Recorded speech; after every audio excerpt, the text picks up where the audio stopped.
Vamos lá, vamos começar. A Constituição Federal de 1988 estabeleceu de uma forma relevante uma seção sobre a saúde. Qual das alternativas a seguir faz parte dessa seção? A ordem social tem como base o primado do trabalho e com o objetivo o bem-estar e as justiças sociais. A União, os estados, o DF e os municípios organizarão em regime de colaboração os seus sistemas de saúde. Então é aquilo que eu falo, a parte do Sistema Único de Saúde, basta dar uma lida, boa, porque você consegue detectar daqui a pouco qual é a alternativa que faz referência ao capítulo específico que fala sobre a área da saúde. Letra C. A saúde é um direito de todos e dever do Estado e da família. Será promovida e incentivada com a colaboração da sociedade, visando ao pleno desenvolvimento da pessoa, seu preparo para o exercício da cidadania e sua qualificação para o trabalho. Letra D. São de relevância pública as ações e serviços de saúde, cabendo ao poder público dispor, nos termos da lei, sobre a sua regulamentação, fiscalização e controle, devendo sua execução ser feita direto ou através de terceiros e também por pessoa física ou jurídica de direito privado. Conseguiu detectar até agora alguma coisa que consta na Constituição Federal que fala do capítulo específico da área da saúde? Letra E. Tem alguma coisa familiar? Os programas suplementares de alimentação e assistência à saúde serão financiados com recursos provenientes de contribuições sociais e outros recursos orçamentários. Qual que é a resposta correta? Aí, ó, você está vendo? Basta dar algumas lidas que você na hora da prova consegue detectar e achar o que consta em relação ao enunciado da questão. Vai lá no artigo 197. Ele simplesmente pegou o artigo 197 na íntegra, jogou lá para você tentar achar o que consta aí na Constituição Federal em relação à criação do Sistema Único de Saúde. Está lá, ó, da mesma forma que nós acabamos de ler. São de relevância pública as ações e serviços de saúde, cabendo ao poder público dispor. Deixa eu fazer um ponto aqui e um comentário. Como é de relevância pública as ações e serviços de saúde no Brasil, no país, segundo a Constituição Federal de 1988, deixa eu fazer uma pergunta. Vamos imaginar, o Sistema Único de Saúde, ele é composto pelas entidades públicas federais, estaduais e municipais e do DF, e em caráter complementar pela iniciativa privada que se vincule ao sistema. Vamos imaginar que aqui em Uberlândia temos o SUS de Uberlândia e eventualmente nós temos aí algumas unidades que são conveniadas ou contratadas ao Sistema Único de Saúde. Por exemplo, vou chutar. A Santa Casa de Misericórdia aqui de Uberlândia, provavelmente ela tem parceria com o Sistema Único de Saúde por ser uma entidade filantrópica e sem finalidades lucrativas. Beleza. Vamos imaginar que a Santa Casa de Misericórdia aqui de Uberlândia, ela seja contratada ou conveniada junto ao SUS para complementar o atendimento da população da localidade. A forma de agir, a forma de atendimento dos pacientes que são encaminhados à Santa Casa de Misericórdia, elas vão seguir as regras do SUS ou elas vão ter que seguir as regras específicas da Santa Casa de Misericórdia? Do SUS, né? Então, aquilo que eu chamo a atenção, como é de relevância pública os serviços e ações de saúde, cabe a quem? Ao poder público dispor sobre o quê? Sobre a regulamentação, a fiscalização e o controle, tanto no setor público, mas também para com o setor privado. Por exemplo, você lá no seu consultório, o seu consultório é seu, tem dono, é privado. Só que nós sabemos que você tem que seguir as regras determinadas pelo poder público.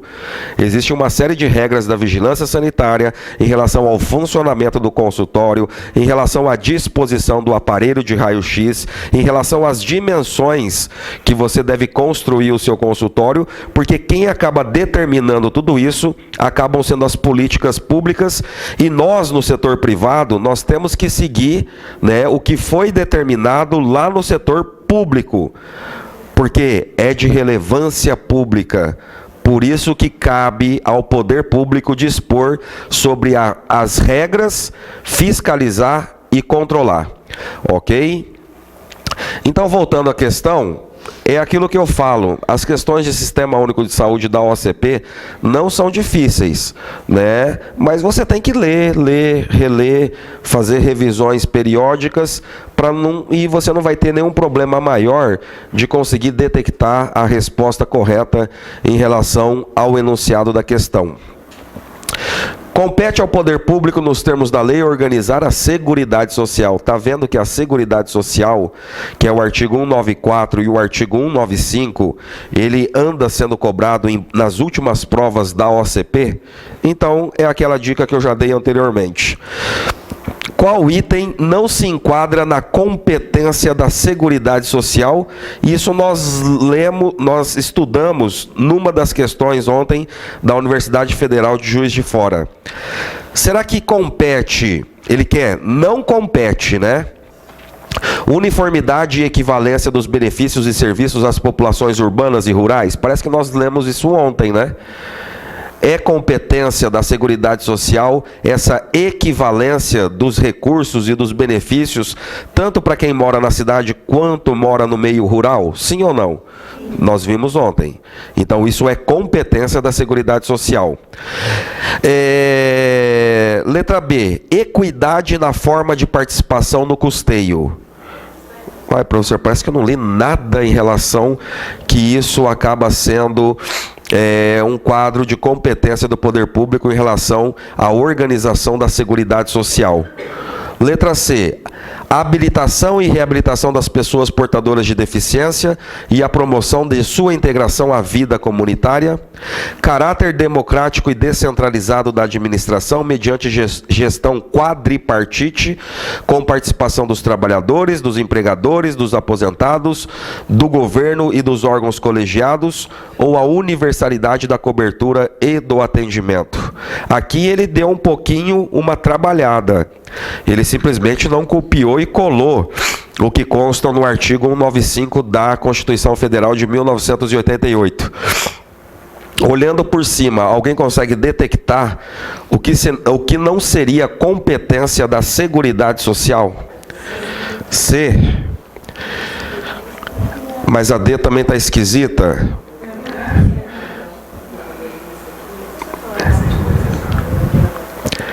Bom, você está vendo que essa questão, eu não sei se eu coloquei na sequência, está aqui, ó. A universalidade da cobertura do atendimento, tem aqui, né? Cadê? Universalidade da cobertura do atendimento. Uniformidade e equivalência dos benefícios e serviços às populações urbanas e rurais. Tem aqui, que é a letra A. Seletividade e distributividade da prestação de benefícios e serviços, irredutibilidade dos valores, equidade na forma de participação de custeio, está aqui, né? E depois, diversidade da base de financiamento, caráter democrático e descentralizado da gestão administrativa com a participação da comunidade, em especial trabalhadores, empresários e aposentados. Então, não consta aqui na Seguridade Social justamente a habilitação e reabilitação das pessoas portadoras de deficiência e a promoção da sua integração à vida comunitária. Mas a letra D também está errada. A letra não é que está errada, ela foi escrita de uma forma diferente, né? Não deixa de estar certo. Quadripartite. Quadripartite ainda ele está falando. Não confunda quadripartite com a simplicidade daquele conceito que nós temos que o financiamento do SUS é tripartite, né? Aqui ele está falando quadripartite, mas ele está falando quem são. Olha, participação dos trabalhadores e dos empregadores, dos aposentados e do governo nos seus órgãos colegiados. Então aqui não está fazendo referência a governo federal, estadual e municipal, que é o tripartite, né? Aqui ele está fazendo uma referência a quem participa, de uma certa forma, da gestão da Seguridade Social no país. São os trabalhadores que contribuem, são os empregadores, que são os patrões, que contribuem com uma porcentagem do salário, dos impostos para a Seguridade Social, dos aposentados, que também têm a sua retenção na fonte, e do próprio governo, através dos seus órgãos colegiados, acabam contribuindo para a gestão que aqui ele colocou como quadripartite da Seguridade Social propriamente dito. Mas é aquilo, ó. É prestar um pouco de atenção. Aqui ele trabalhou a letra D.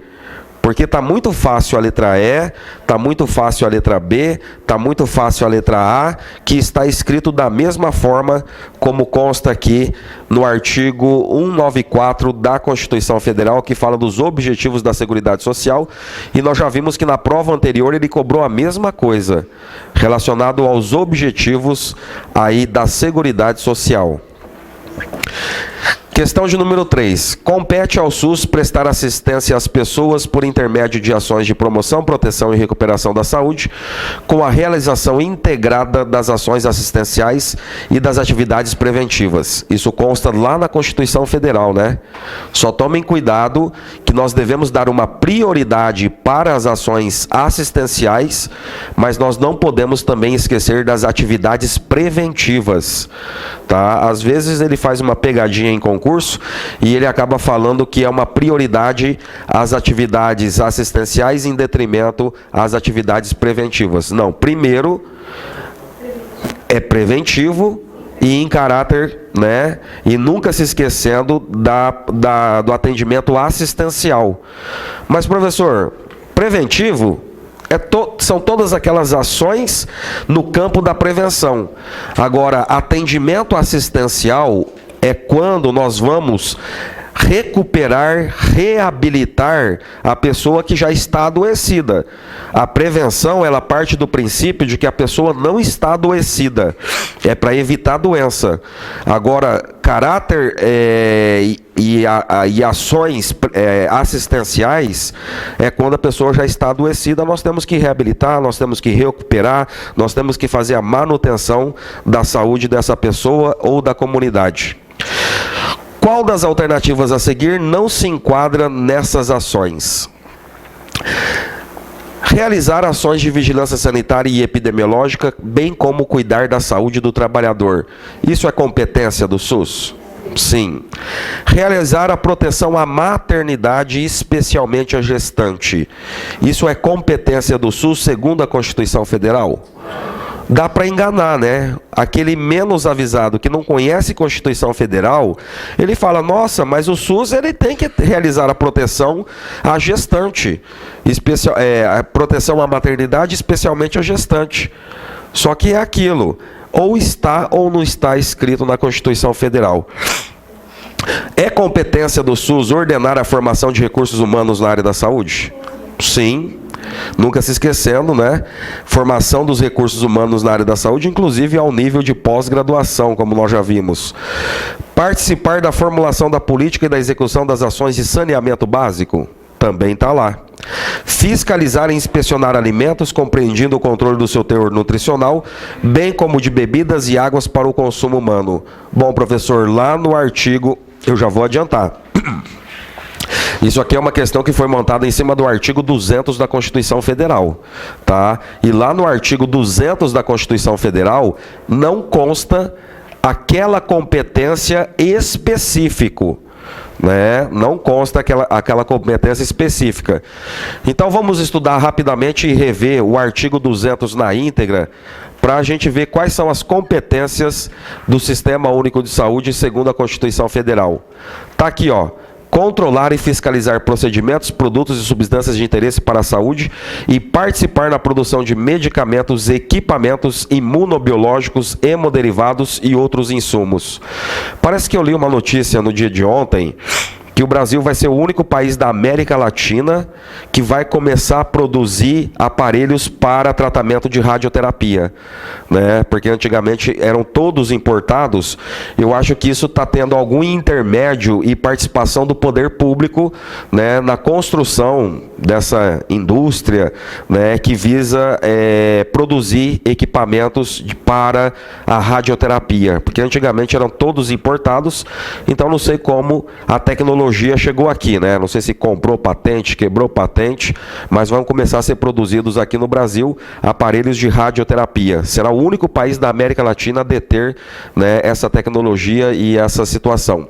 Então, controlar e fiscalizar procedimentos, participar na produção de medicamentos, participar na produção de equipamentos, que eu dei o exemplo agora, imunobiológicos, hemoderivados e outros insumos.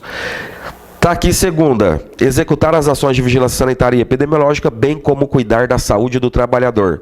Eu já chamei a atenção, mas vou chamar novamente. Lá na Lei 8080, mais ou menos no meio da lei, ele fala sobre a definição de vigilância sanitária, vigilância epidemiológica e da saúde do trabalhador. Tome cuidado que isso já caiu algumas vezes em provas da OCP, essas três definições. O que você entende por vigilância sanitária? O que você entende por vigilância epidemiológica? E o que você entende pela saúde do trabalhador, na qual as três, todas essas ações são de competência do Sistema Único de Saúde. Terceiro, ordenar a formação de recursos humanos na área da saúde. O governo, o poder público, através de escolas, geralmente públicas, universidades públicas, elas acabam ofertando aí cursos de formação e de reciclagem dos recursos humanos na área da saúde, né?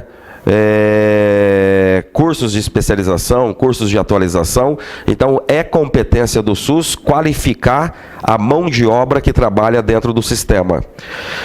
Participar da formulação da política e da execução das ações de saneamento básico, também constava lá naquela questão anterior. Então é uma questão muito simplista, tá ou não está escrito. Incrementar em sua área de atuação o desenvolvimento científico e tecnológico, ou seja, o Sistema Único de Saúde, ele tem que acompanhar o desenvolvimento da comunidade científica, caso seja descoberto um novo equipamento, um novo medicamento, é competência do SUS incrementar e ofertar isso para a população, mas desde que esses medicamentos e esses equipamentos já sejam comprovadamente, cientificamente comprovados a sua eficácia.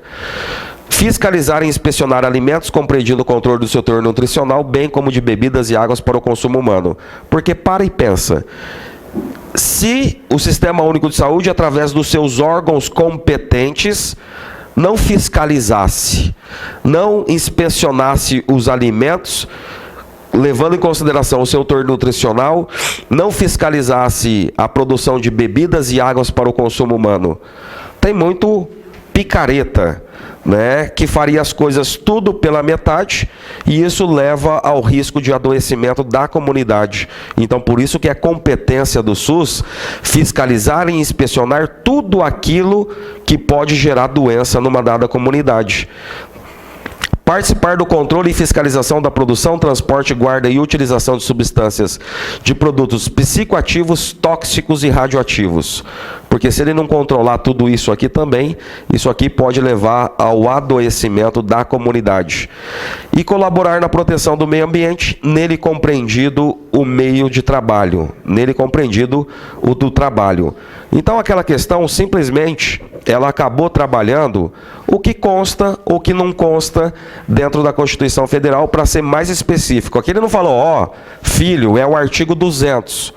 Ué, mas o jogo de cintura, pelo enunciado, né, nós sabemos que ele está fazendo uma referência ao artigo 200 da Constituição Federal. E é aquilo que eu falo.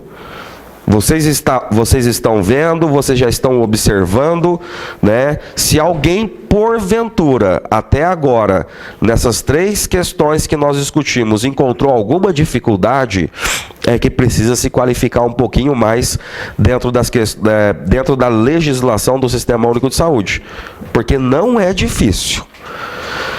Talvez ela precisa um pouco de conhecimento associado a um pouco de raciocínio. Essa aqui não é aquela questão, olha, está escrito aqui, está escrito ali. Aqui você tem que ter um conhecimento, né, e já ter ouvido falar da Comissão Intergestoras Tripartite. Só que antes de falar das comissões intergestoras tripartite, vamos começar o nosso bate-papo da seguinte forma. Pega a Constituição Federal no seu artigo 198, né? A Constituição Federal no seu artigo 198, ou em outras partes da Constituição Federal, ela fala que o Sistema Único de Saúde é descentralizado com direção única em cada esfera de governo. Isso especificamente está lá no artigo 198. Nós sabemos que todas as políticas que antecederam o Sistema Único de Saúde, estou falando de políticas públicas no setor da saúde, todas as políticas públicas que passaram aí pelo tempo, na linha do tempo da população brasileira, nós sabemos que eram políticas altamente centralizadas. Não eram políticas descentralizadas. E com o advento do Sistema Único de Saúde, houve o que eles chamaram da descentralização do Sistema Único de Saúde. Mas, professor, como assim a descentralização do Sistema Único de Saúde? Descentralização é atribuir responsabilidade às esferas inferiores, né? Nós temos hoje o Sistema Único de Saúde, ele é organizado de uma forma hierarquizada. Nós temos o SUS federal, o SUS estadual e o SUS municipal.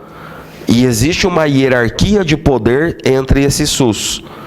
E todas as decisões que são tomadas hoje dentro do Sistema Único de Saúde não são decisões tomadas de uma forma aleatória, de uma forma autoritária.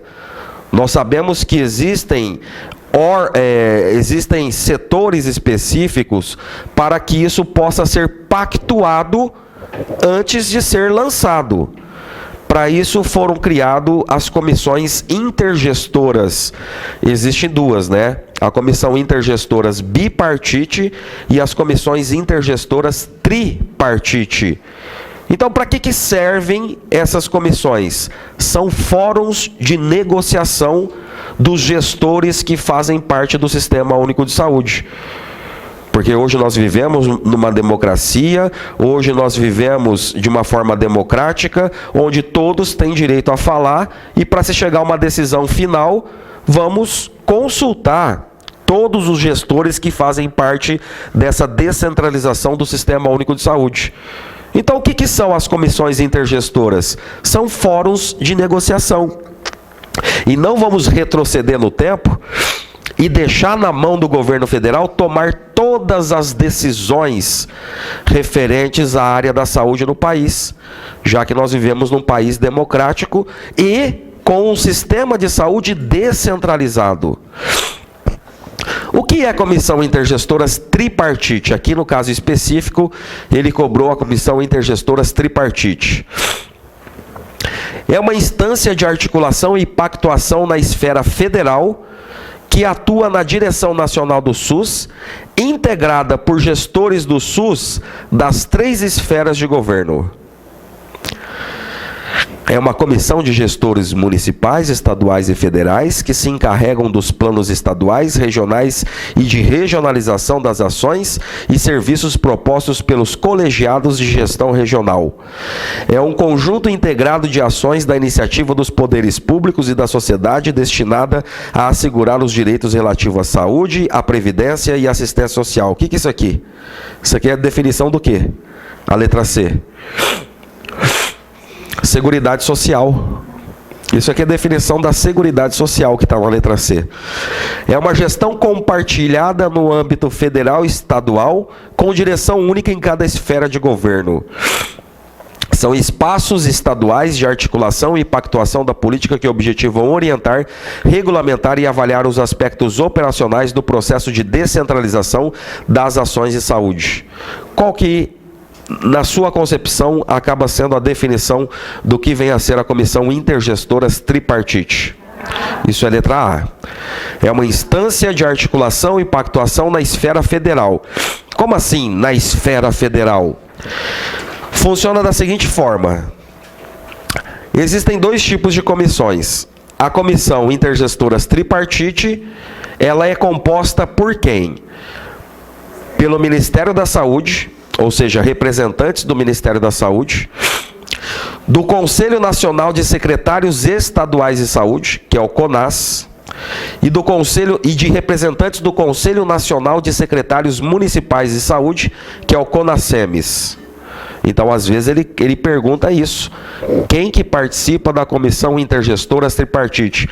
Porque, a grosso modo, o que nós falamos? Olha, Comissão Intergestoras Tripartite é uma instância onde nós temos a participação das três esferas: federal, estadual e municipal. Na instância federal, isso você tem que saber, na instância federal, são representantes do Ministério da Saúde. Agora, não é difícil memorizar, tem que raciocinar. Você concorda comigo que todos os estados da Federação Brasileira existe os secretários estaduais de saúde?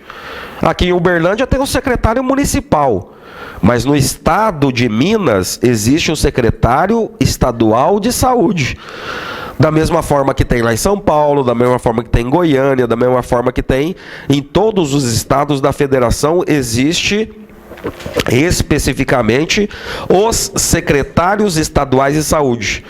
Mas, professor, nessa Comissão Intergestoras Tripartite, são todos os secretários estaduais que participam? Não.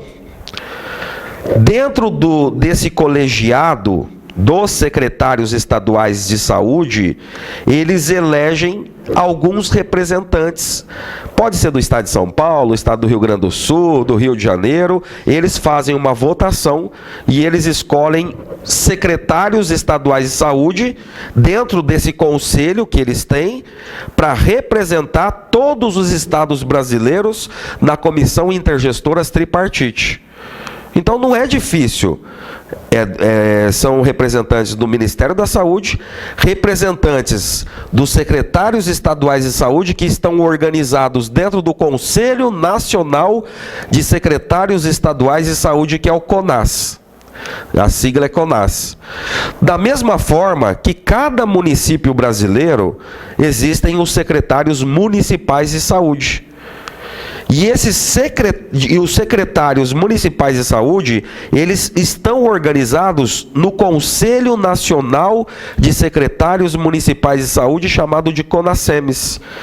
E de tempos em tempos eles se reúnem, esses secretários municipais de saúde, e elegem representantes.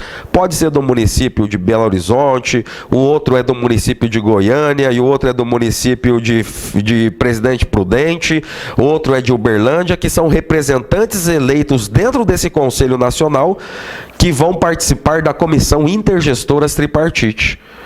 Então, quando eles retornam à sua base, eles trazem informação. Olha, na Comissão Intergestoras Tripartite foi discutido isso, isso, isso.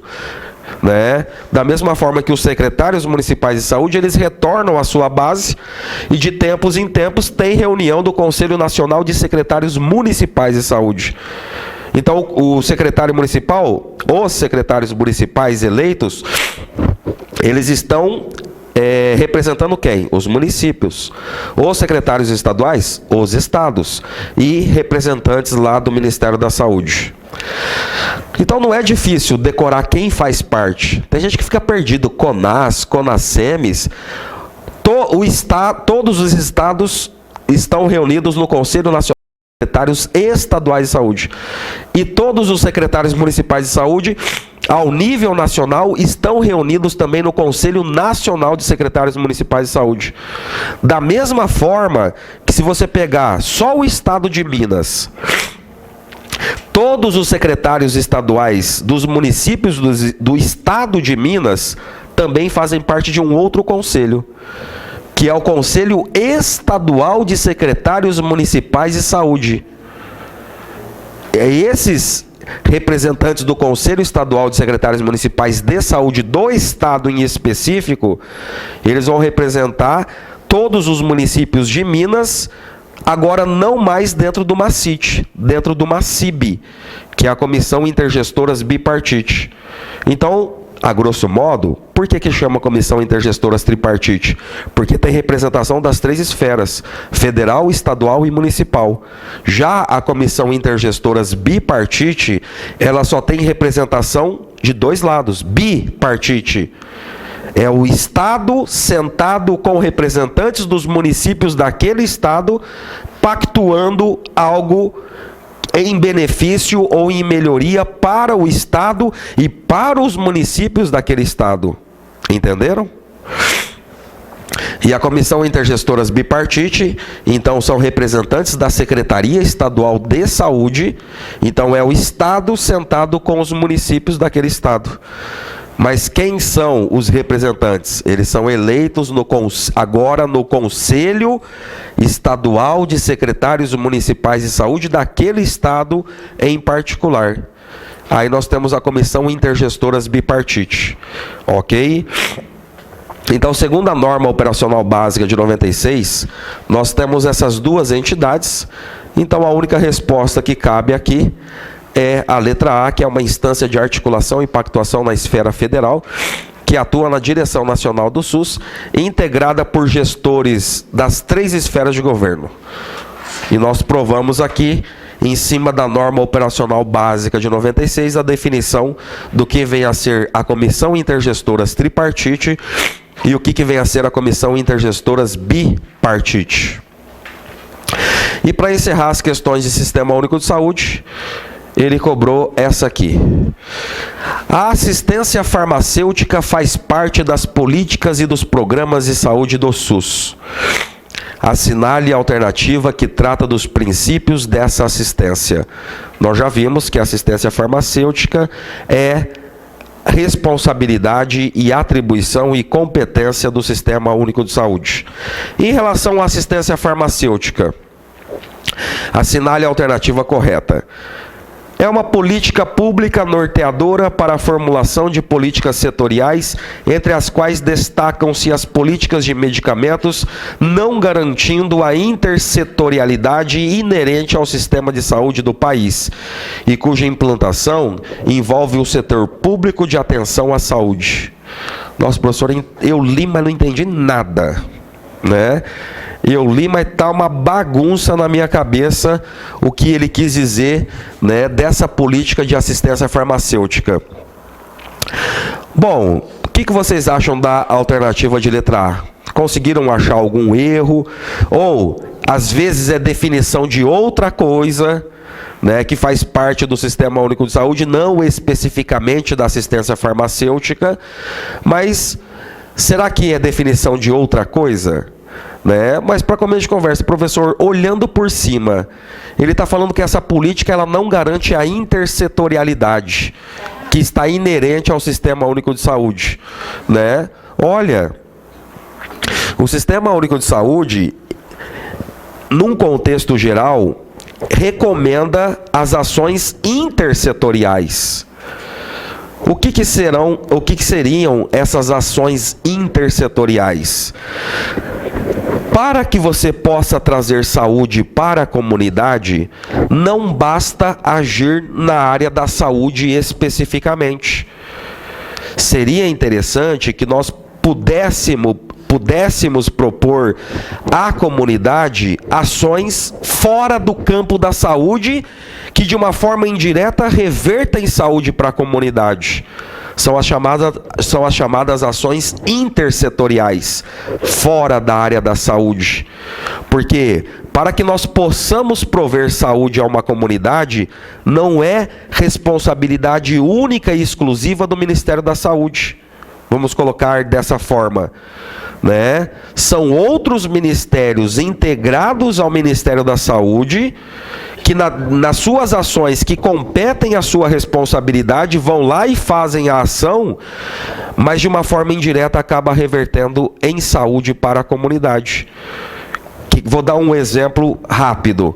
Vamos imaginar que o Ministério dos Esportes comece a incentivar caminhada, corrida, né, maratonas, alguma coisa nesse sentido. Dessa forma, o Ministério da Infraestrutura começa a construir aquelas academias, eu não sei o nome daquelas academias, que fica nas praças aí, essas academias comunitárias. Olha, não é uma ação direta do Ministério da Saúde, é uma ação do Ministério da Infraestrutura, criando esses espaços para que a população possa ter ações saudáveis. Então, ações intersetoriais são essas.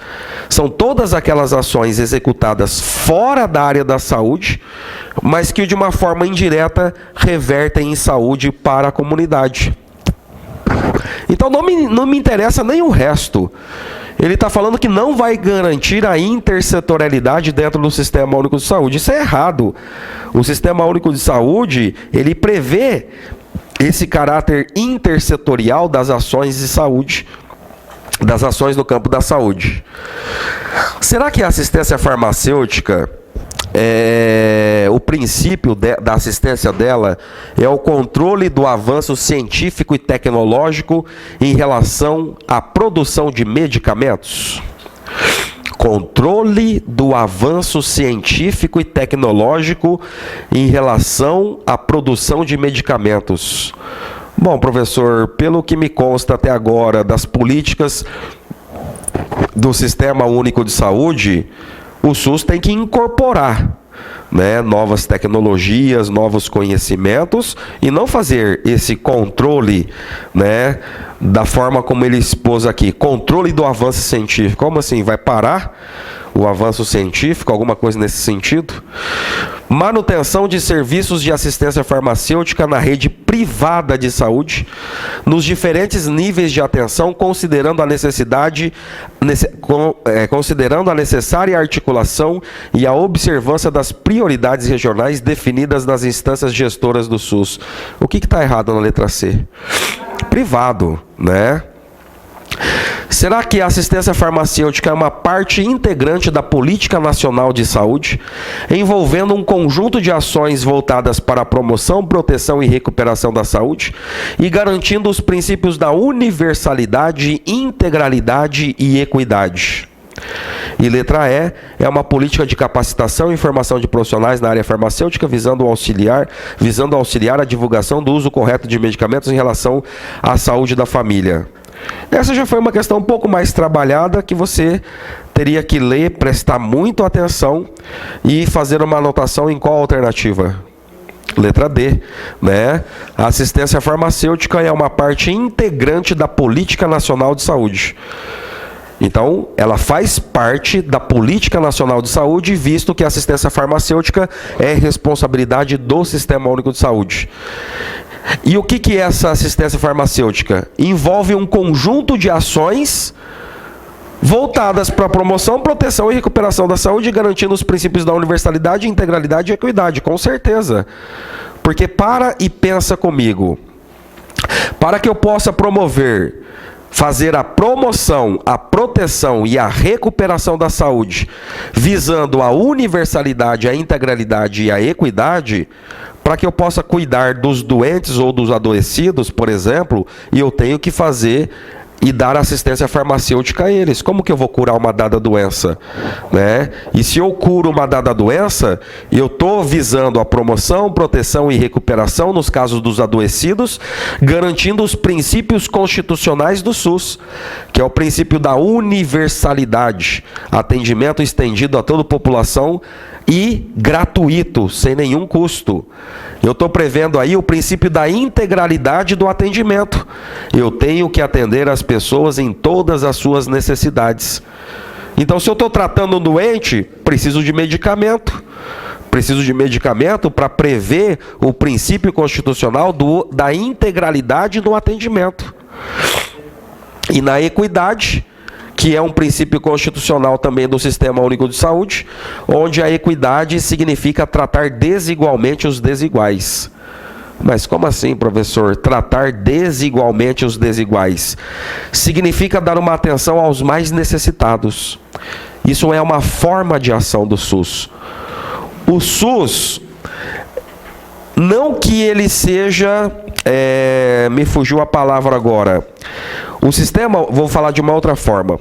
O Sistema Único de Saúde, ele não discrimina ninguém. Ele atende todo mundo que o procura. Ele tem caráter universal.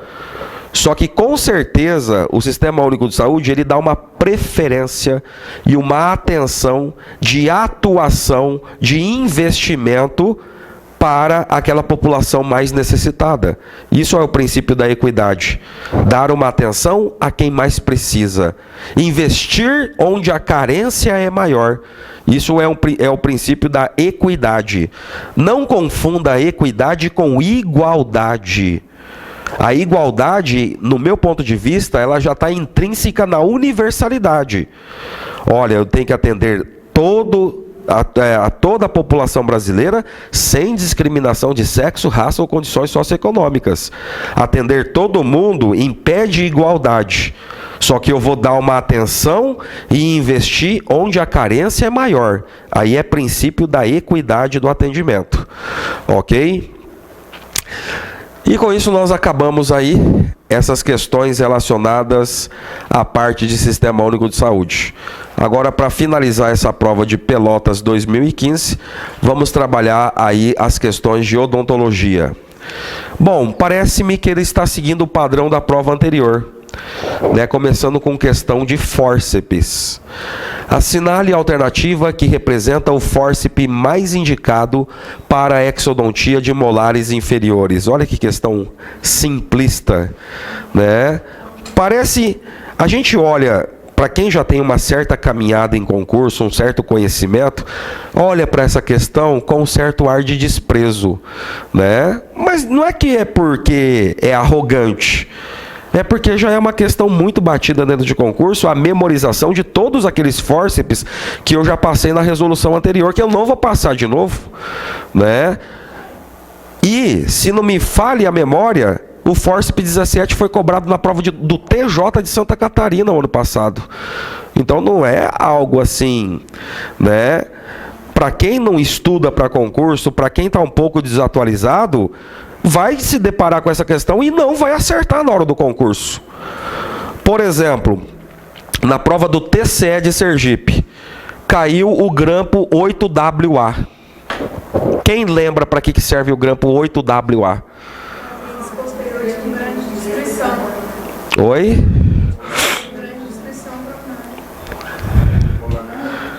O grampo de isolamento 8WA. Talvez sim, mas eu falaria de uma outra forma. Também você concorda comigo que ele pode ser utilizado em situações de dentes não totalmente erupcionados? Né? Dentes totalmente não erupcionados, nós utilizamos o grampo 8WA.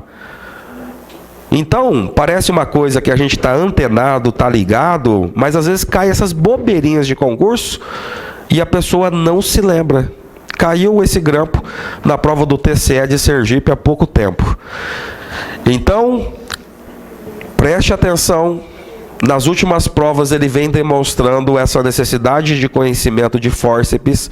É claro que é aquilo que eu falei, nessas provas do EBSER, talvez eles tendem um pouquinho mais para a cirurgia oral menor, em virtude das práticas que o dentista vai ter que executar dentro de um hospital. Ok?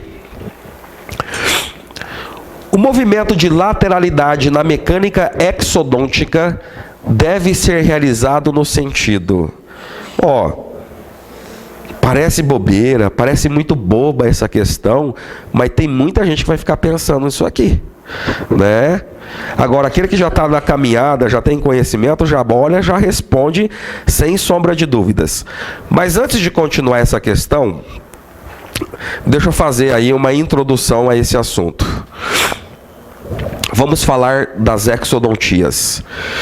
Segundo Peterson, as exodontias, elas são classificadas em 3 tipos. Exodontia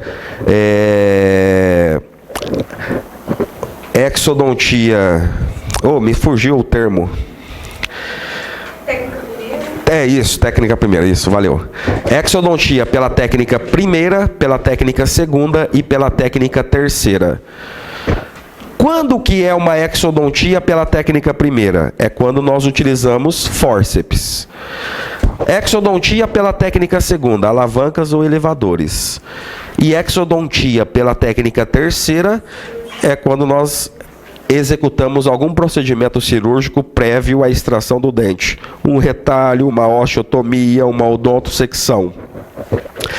Então nós executamos primeiro um procedimento cirúrgico para depois, no segundo momento, fazer a extração do elemento dentário. Então basicamente nós temos essas 3 técnicas. Agora vamos voltar os olhos somente para a técnica primeira. Técnica primeira é a exodontia a fórceps.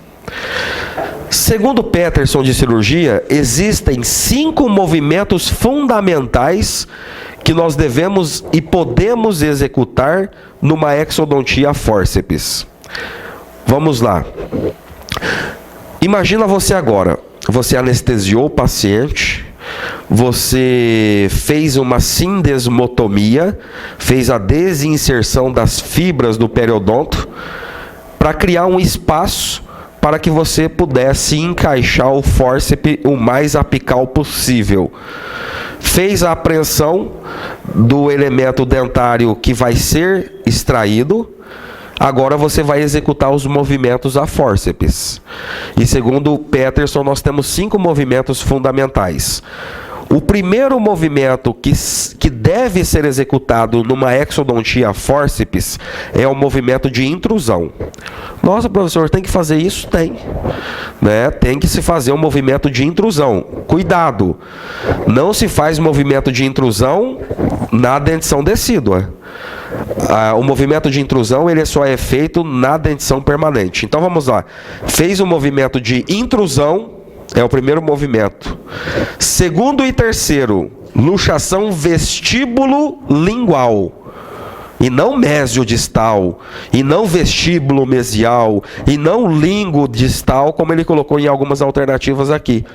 As luxações laterais só podem ser feitas no sentido mesiodistal, ou somente no sentido vestíbulo lingual, tá? Ou vestíbulo palatino, se for dente superior. Intrusão, luxação vestíbulo lingual.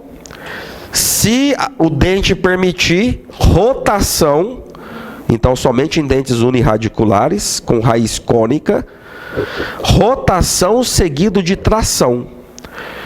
Então, intrusão 1, vestibular 2, lingual 3, rotação 4 e tração 5. São 5 movimentos fundamentais numa exodontia a fórceps, segundo Peterson. O movimento de lateralidade na mecânica exodôntica deve ser realizada no sentido vestíbulo lingual. É a única que dá certo aqui. Porque ele fala mesiodistal? Não. Vestíbulo distal? Não. Distolingual? Não. Vestíbulo mesial? Não. Tá? Vestíbulo palatino ou vestíbulo lingual são as únicas possibilidades aí dos movimentos executados numa exodontia utilizando fórceps. Qual é o número máximo de tubetes anestésicos de mepivacaína 2% com adrenalina na concentração de 1 para 100 mil para um paciente normal de 70 quilos? Não olha aí que eu já coloquei a resolução. Não olha. Pega a folha anterior, tenta fazer. Eu já ensinei a vocês, mas eu vou fazer de novo. Pela última vez, tá? Qual é o número máximo de tubetes anestésicos local de mepivacaína 2% com adrenalina na concentração de 1 para 100 mil para um paciente normal de 70 quilos. Ó, eu vou fazer de cabeça aqui, vai acompanhando o meu raciocínio. Acompanha o meu raciocínio. Bom, primeiro ponto, nós temos aí a utilização da mepivacaína 2% como sal anestésico. Pelo que eu sei até hoje, pela tabela antiga do livro do Malamed, a mepivacaína, que me consta até agora, é 4,4 miligramas por quilograma de peso.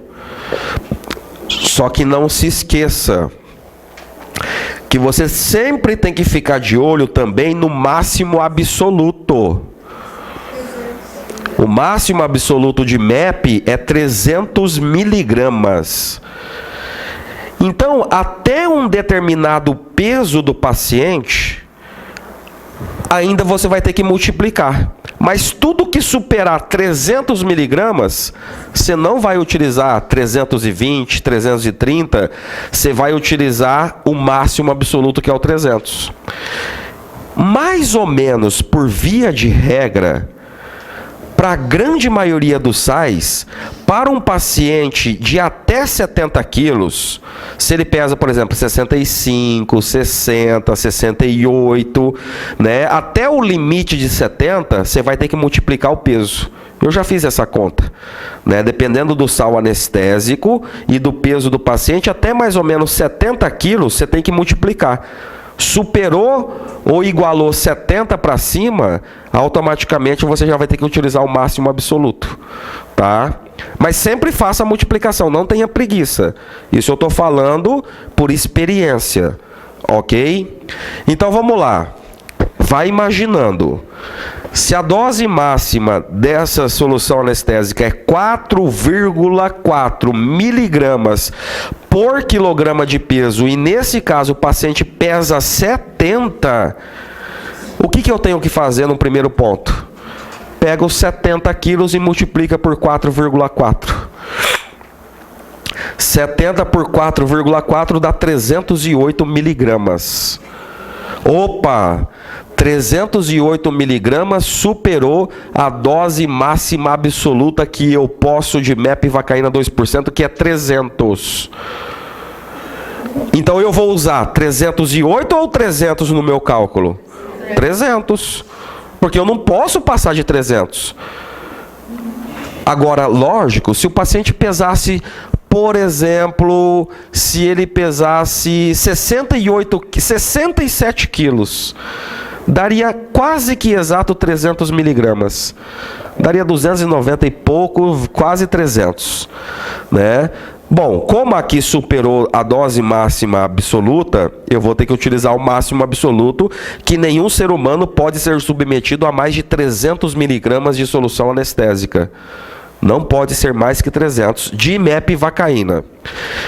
Então, pois bem, eu achei, esse paciente em particular, ele pode ser submetido a até 300 miligramas de mepivacaína. Ponto.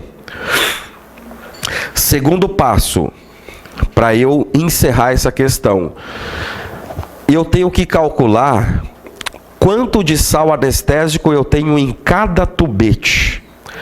É o segundo passo. Então aqui eu já vou passar o slide que eu preparei aqui, ó. Então o primeiro passo é aquilo que eu já expliquei, ó. 4,4 vezes 70 dá 308, só que o máximo absoluto é 300. Mepivacaína, 2% que eu estou utilizando. Também já dei a dica. Toda vez que você tem em porcentagem, multiplica por 10, que você vai ter em miligramas por ml. Então, 2% em outra unidade de medida é a mesma coisa que 20 miligramas por ml. É a mesma coisa, tá? Só que um tubete, ele não tem 1 ml. Um tubete tem 1,8 ml. Então, você multiplica 20 por 1,8, vai dar 36 miligramas de sal anestésico dentro de um tubete.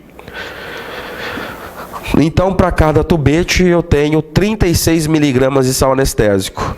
Se eu tenho a primeira informação, se eu tenho essa segunda informação, é só fazer uma regra de 3 para encerrar o caso. Um tubete tem 36 miligramas de sal.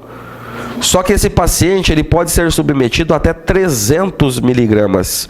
Isso vai equivaler a X tubetes. Isso vai dar 8,3333. E, por questões de segurança, você sempre arredonda para menos, para baixo.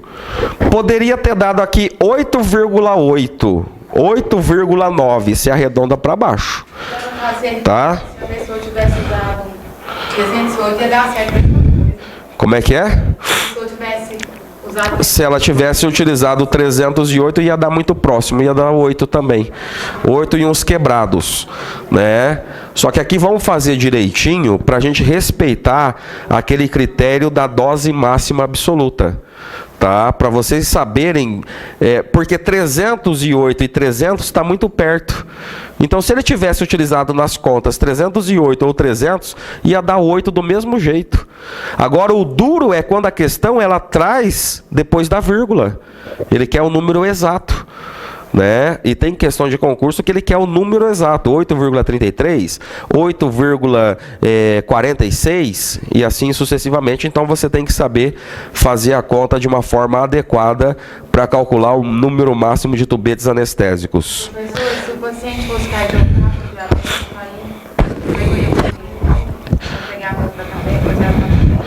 se ele fosse cardiopata ou diabético, por exemplo. Cardiopata ou diabético, ou cardiopata ou diabético, no máximo 2, você não teria que calcular, né? Porque ele pode, se o vasoconstritor fosse uma amina simpatomimética, é no máximo 2 tubetes. E o sal tivesse na concentração de 1 para 100 mil, né? Agora, se fosse um diabético ou um cardiopata, só que você utilizasse um anestésico sem vaso, aí você teria que calcular baseado no sal. Vocês entenderam o que eu quis dizer? Né? Se ele fosse cardiopata, diabético, com hipertireoidismo, só que você não estivesse utilizando vasoconstritor, aí o limite dele não é 2. O limite dele acaba sendo o quê? Acaba sendo o sal anestésico. Você teria que calcular em cima do sal anestésico. Tá? Com vasoconstritor, é aquela lógica de raciocínio de que ele pode no máximo 0,04 miligramas de vasoconstritor, derivado da amina simpatomimética. Aí você teria que calcular em cima de tudo isso. Sim, porque o agente limitante vai ser... Porque, vamos esclarecer bem, quando eu falo em 2 tubetes para cardiopata, hipertenso e tudo mais, eu estou baseado no vasoconstritor. Agora, se for um anestésico sem vaso, o limitante não é mais 2, você vai ter que calcular em cima do sal. Né? Porque existe a dose máxima absoluta do sal. Esse 2 já é automático, que eu já estou dando a dica para você, porque eu já o calculei previamente, né? Paciente cardiopata e hipertenso, né? Vamos resolver essa questão primeiro, para continuar o raciocínio. Qual é a dose máxima do vasoconstritor adrenalina para um paciente adulto normal? 0,2 ou 0,20, como queira, dá na mesma. Então, um paciente adulto normal, ele pode até 0,20 miligramas de vasoconstritor, beleza.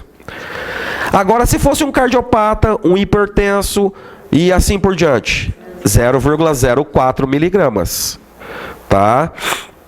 Então, você observa que 0,04 miligramas dá no máximo 2 tubetes, de acordo com o vasoconstritor, né? De acordo com o vasoconstritor, porque e quando o sal anestésico, além do mais, está numa concentração de 1 para 100 mil, ok? Oi, diga. Sim, 4,4. Com ou sem vaso, lidocaína e mepivacaína na tabela antiga, com ou sem vaso, é 4,4, tá? Miligramas por quilograma de peso. Bom, alguma dúvida aqui? Alguém gostaria de perguntar alguma coisa dessas duas questões aqui?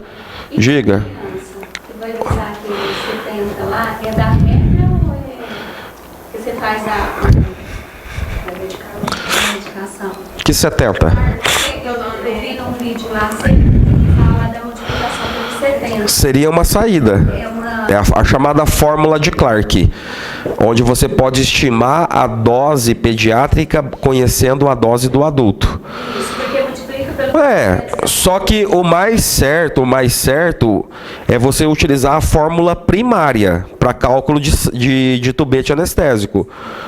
Porque a criança, qual é a diferença? É só o peso. A criança vai pesar 20, 30, 40 quilos. Né? Você vai ter que fazer a mesma coisa aqui. Então não queira simplificar a tua vida, porque aí você vai ter que fazer duas contas, você concorda comigo? Você vai ter que primeiro achar a dose do adulto, depois fazer a fórmula de Clark. Por que você não é esperta e faz já direto o cálculo do tubete baseado no peso da criança? Então, é porque lá no vídeo que eu vi, que era nessa fórmula igual do adulto, que é o máximo 300. Aí depois você faz com 70. Aí eu não entendi se era uma fórmula ou uma... É a fórmula de Clark. Né? Existe uma fórmula de Clark que pode ser utilizado para estimar a dose farmacológica de uma criança, conhecendo a dose do adulto. Né? Então existe um artifício. Mas se eu parar aqui, ali no... Não, aqui você tem que fazer no peso. Aqui você tem que fazer no peso. Vai falar, criança de 20, 30 quilos, você tem que fazer esse tradicional. Né? Você tem que fazer aí o tradicional. Fórmula de Clark, talvez é um armamento secundário que você pode utilizar sim. Que na grande maioria das vezes se aproxima da dose correta empregado na odontopediatria. Ok? Bom, alguém gostaria de perguntar mais alguma coisa? Tem alguma dúvida em relação a esse assunto? Fármacos no contexto geral. Pode ser oral, injetável, o que for. Pode ser para anestésico também dá, tá? Então pode ser empregado aí para você estimar a dose pediátrica conhecendo a dose do adulto. Mas para anestésico, o mais correto é você utilizar a fórmula primária que é baseada no peso. Né? Porque se não for assim, você vai ter que estimar a primeira dose do adulto, depois fazer a fórmula de Clark. Você teve trabalho duplo. Você entendeu? Agora, quando eu já conheço a dose do adulto, eu tenho o valor do adulto já na minha cabeça, eu aplico a fórmula de Clark e vai mais rápido. Né? Você entendeu? Porque senão você tem que calcular primeiro a dose do adulto e depois a dose pediátrica na fórmula de Clark. Por que então já não pegar o peso da criança direto?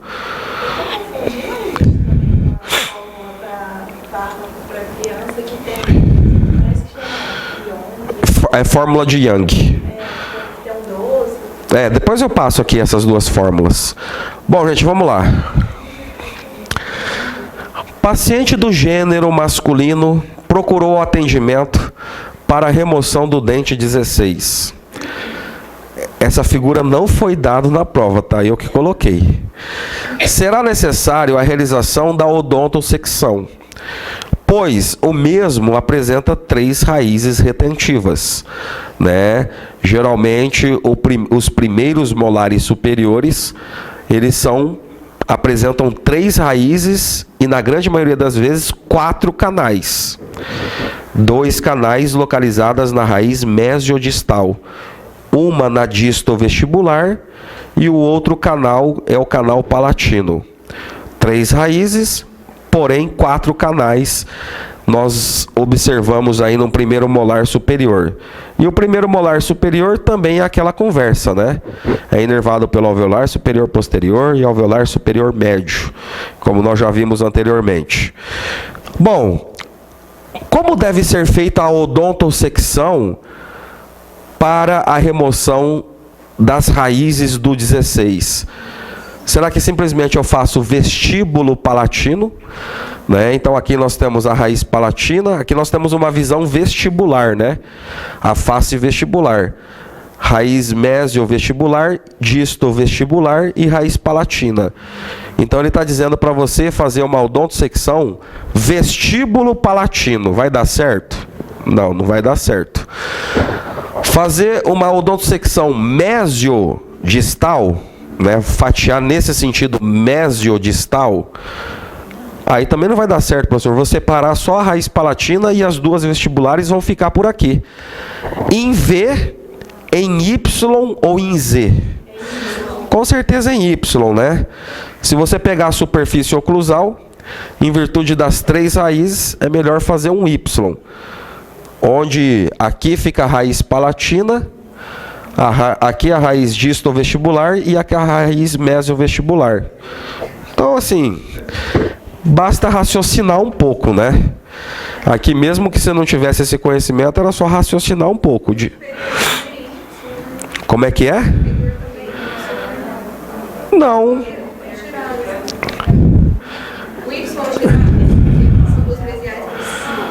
Não, porque geralmente os molares inferiores, né, apresentam 2 raízes, a raiz mesial e a raiz distal, né? Então eu vejo mais no sentido vestíbulo lingual, né, odontosecção em molar inferior, né, e não em Y, porque tem uma raiz mesial e uma raiz distal na grande maioria das vezes. Então você cortando no meio já dá para tirar. Você já tira a raiz mesial e a raiz distal no segundo momento. De acordo com a inter-relação saúde bucal e diabetes, assinale a alternativa incorreta. Vamos começar aqui de baixo, ó. Não existe relação entre a diabetes e a doença periodontal. Certo ou errado? Não existe relação entre a diabetes e a doença periodontal. Vamos bater um papo, vamos ver o que você traz de conhecimento em relação a esse assunto. O que tem a ver diabetes com doença periodontal? Ou o que tem a ver doença periodontal com a diabetes? Será que existe um caminho recíproco que vai e volta?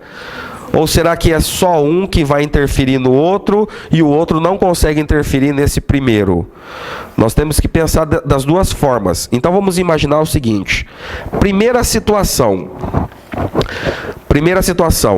O paciente é diabético. Ele é diabético e vamos imaginar que no começo a cavidade oral dele está rígida, não tem nada. Só que ele se tornou diabético. Vamos pegar esse paciente daqui a uns 10 anos. Ele continua diabético. Agora vamos olhar dentro da cavidade oral dele. A princípio ele estava rígido no início da minha experiência, então não tinha doença periodontal. Nós sabemos que a diabetes, pelas alterações fisiológicas que ela promove no nosso organismo, a médio e longo prazo, ela pode favorecer a doença periodontal. Não é que ela causa doença periodontal. Quem causa doença periodontal são os micro-organismos, né? Só que o quadro fisiológico de alteração da taxa glicêmica do diabético, ele pode facilitar a instalação da doença periodontal, ela pode facilitar a progressão da doença periodontal por vários fatores. Dentre eles, a imunossupressão. O paciente diabético, ele é imunodeprimido. Ele tem um sistema imunológico menos resistente, menos saudável, vou utilizar esse termo. E isso favorece a proliferação, a instalação, proliferação de bactérias periodontopatogênicas. Então existe essa inter-relação. A diabetes não é que ela causa doença periodontal, e sim é um agente que pode facilitar a instalação e a progressão da doença. E certamente a progressão da doença num diabético é mais rápido quando comparado a uma pessoa que não é diabética. Pela imunossupressão observada, um outro fator também que pesa é que a simples alteração da taxa glicêmica, ela muda a microbiota da cavidade oral. Ela favorece a proliferação de bactérias periodontopatogênicas. Um outro fator, que é mais um outro fator é na resposta do sistema, a resposta do sistema em relação aos processos inflamatórios. Um paciente diabético, um processo inflamatório nele é bem mais intenso quando comparado com uma pessoa normal. Talvez pela diminuição da circulação sanguínea, né? Porque o diabético tem dificuldade na circulação sanguínea. Isso talvez possa aí prejudicar o processo de reparo tecidual. Então isso é uma verdade. Agora vamos pegar o contrário. A pessoa não é diabética, segundo caso. A pessoa não é diabética, só que ela já tem doença periodontal. Vamos instalar a doença periodontal. E ela não é diabética. A princípio. Uma doença crônica presente na cavidade oral por longos períodos de tempo, ou seja, uma infecção crônica por longos períodos de tempo, ele tem talvez uma facilidade de predispor à instalação da diabetes? Então vamos lá. Segundo caso, o paciente não é diabético, só que ele tem uma doença periodontal crônica de longa duração. E os anos vão passando e o tempo vai passando. Uma infecção crônica persistente no organismo pode, não diria que causar, mas predispor, facilitar a instalação da diabetes no paciente? Sim, pode, né? Porque o que acontece? Fisiologicamente falando, vamos pensar assim. Se você vive com um processo infeccioso crônico no seu organismo, você está com um processo infeccioso crônico por longos períodos de tempo. O seu organismo reage a esse processo infeccioso crônico liberando cortisol endógeno. E esse cortisol endógeno, uma das suas funções é ter ação anti-inflamatória, mas também a ação do cortisol endógeno, uma das suas funções é, de uma certa forma, aumentar a taxa glicêmica do organismo, visando ofertar energia para que o nosso organismo possa reagir àquele processo infeccioso instalado, né? Então, o excesso de substâncias endógenas liberadas em virtude de algum processo e alguma patologia crônica pode alterar a taxa glicêmica. Existem vários tipos de diabetes, né? Existe a diabetes gestacional. Algumas gestantes desenvolvem diabetes durante a gestação, só durante a gestação. Existe a diabetes causada por desequilíbrio emocional. A pessoa fica nervosa por longos períodos de tempo, né? Isso pode descontrolar a taxa glicêmica do paciente. Existe uma pesquisa, né? Aí as mulheres vão dormir mais. Existe uma pesquisa que diz o seguinte: pessoas que dormem mais, elas emagrecem mais. Nossa, professor, então eu vou dormir. Vou dormir o dia inteiro, porque não está dando. Ah, professor, é claro, dorme mais, não come, mas não é esse o mecanismo, né? Não é esse o mecanismo. É a mesma coisa a linha de raciocínio. Ah, professor, hoje eu não vou tomar café. Aí fica a manhã inteira sem tomar café. Aí chega no almoço, tá com fome e come um pouquinho mais. Mas não é só por causa disso. Durante esse período de fome que o seu organismo passou, durante a manhã, ele sente que isso é uma ameaça à sobrevivência. Aí o que acontece? A hora que você come, rapidamente o seu organismo pega aquela energia e transforma em gordura. Rapidamente. Tipo assim, deixa eu acumular toda a energia que ele comeu agora em forma de gordura, porque esse caboclo vai fazer eu passar fome daqui a pouco de novo. Por isso que é recomendado comer de 3 em 3 horas, pouco, mas sempre está alimentado. Não passar longos períodos de jejum, porque o nosso organismo reconhece isso como uma ameaça. Então tudo que você come, ele transforma em gordura rapidamente, não deixa livre. Porque ele, na memória dele, vai falar assim: eu vou passar fome por mais 5 horas, então deixa eu acumular gordura. Bom, vamos voltar aqui. Então, uma doença crônica, num paciente saudável, ele pode, talvez, causar um desequilíbrio da taxa glicêmica. Agora vamos pegar a situação 3. Paciente é diabético e tem doença periodontal já. Vamos ver o que acontece com esse paciente agora. Você concorda comigo, se ele é diabético e já tem a doença periodontal instalada, eu tenho que tomar providências o mais rápido possível. Porque olha o que vai acontecer. Vai se fechar um círculo vicioso. Doença infecciosa vai aumentar a taxa glicêmica. Doença infecciosa vai causar um desequilíbrio na quantidade de açúcar. Porque se está com uma infecção, libera mais cortisol endógeno, mais aumenta a taxa glicêmica. Taxa glicêmica alterada, diabetes, ela vai propiciar um processo infeccioso mais rápido, um processo infeccioso mais agressivo, concorda comigo? Pela imunossupressão do estado de diabetes. Uai, se ele tem a taxa glicêmica alterada, já tem alterada, e isso é agravada pelo processo infeccioso, aumenta-se a diabetes. Aumentando a diabetes, o paciente fica mais propenso às infecções. É um caminho a mais para a porta para esses micro-organismos destruir mais o periodonto. Destrói mais o periodonto, mais inflamação, mais cortisol, aumenta a taxa glicêmica. Então isso fica girando, né?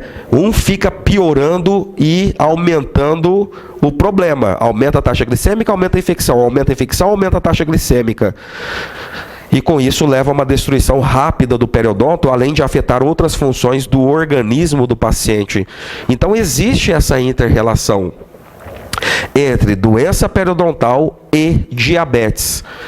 Em todos esses sentidos que eu comentei, tanto uma doença periodontal, talvez predispondo à instalação de uma diabetes, como uma diabetes pré-existente, facilitando a instalação de uma doença periodontal, ou mesmo naquela situação onde os dois casos já estão instalados. Um vai agravando o outro. Então, realmente, existe uma inter-relação entre diabetes e doença periodontal. E para complementar, não é só isso. Não é só essa relação de diabetes com doença periodontal. Nós sabemos que uma doença periodontal também hoje já é sabidamente reconhecido que uma doença periodontal instalada em gestantes leva ao hipodesenvolvimento do feto, bebê de baixo peso, né? Pode causar um parto prematuro, uma simples doença periodontal. Né? Hipodesenvolvimento do feto, parto prematuro, bebê de baixo peso, de pouco desenvolvimento, em virtude de uma infecção localizada na boca, durante o período de gestação. Já é comprovado cientificamente também que a doença periodontal, ela tem alguma ligação com o infarto do miocárdio. Nossa, professor, a doença periodontal vai causar um infarto? De uma forma direta, não. Mas de uma forma indireta ela pode contribuir. Mas, professor, qual que é o mecanismo de uma doença na boca causar infarto? É a bactéria que sai da boca que vai para o coração que causa infarto? Não. A bactéria que sai da boca vai para o coração é endocardite bacteriana, né? Mas pode levar a endocardite. Mas aqui eu estou falando de doença vascular. Por quê? Porque patógenos, eu vou explicar o mecanismo por cima. Patógenos produzidos numa doença periodontal podem cair na corrente sanguínea e favorecer a arteriosclerose, o acúmulo de gordura em paredes do sistema vascular. Isso pode causar um entupimento e isso pode causar um infarto do miocárdio. Ponto. Hoje também já é sabido o envolvimento direto da doença periodontal com problemas respiratórios. Pode levar até a doença pulmonar obstrutiva crônica, né? Então já é sabido problemas periodontais primários causando problemas no sistema respiratório. Porque talvez você possa aspirar essa bactéria que está na boca, você pode aspirar para o pulmão, só pelo fato da respiração propriamente dita. Isso pode causar, por exemplo, a doença pulmonar obstrutiva crônica. Então já é sabido essa relação também. Então, voltando aqui, de acordo com a inter-relação saúde bucal e diabetes, assinale a alternativa incorreta. Não existe relação entre a diabetes e a doença periodontal? Existe. Então, está errado a letra E? Está errada. E ele quer a incorreta. Mas vamos continuar.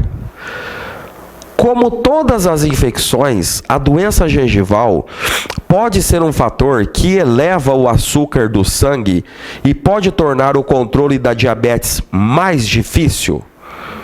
Sim ou não? Eu já expliquei esse mecanismo. Como toda e qualquer tipo de infecção, a doença gengival pode ser um fator que eleva a taxa de açúcar no sangue e pode tornar o controle da diabetes mais difícil. Tá certíssima. Acabamos de discutir. Letra C.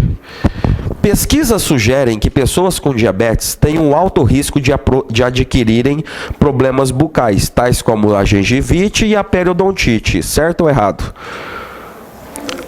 Certo. Pesquisas sugerem que pessoas diabéticas têm um alto risco, têm uma propensão de adquirirem infecções na cavidade bucal com uma facilidade maior, como a gengivite e as periodontites.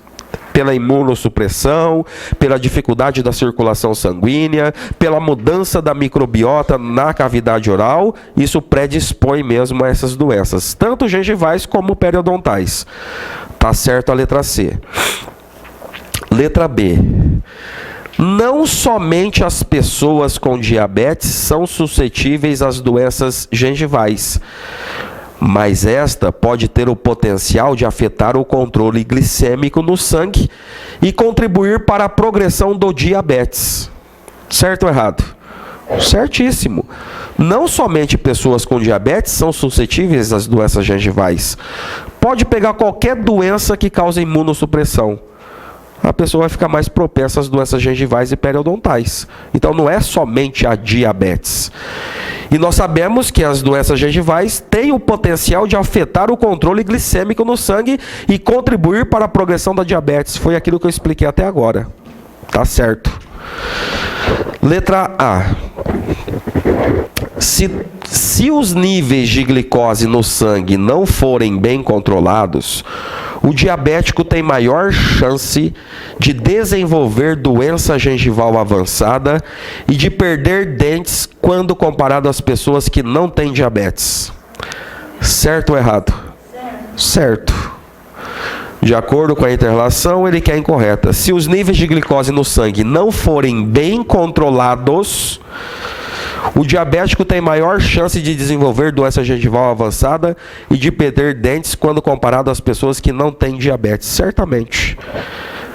Engraçado mas com certeza vai ocorrer alteração. Ele deu o gabarito letra A, mas não é letra A. É letra E. Aqui não tem nem discussão.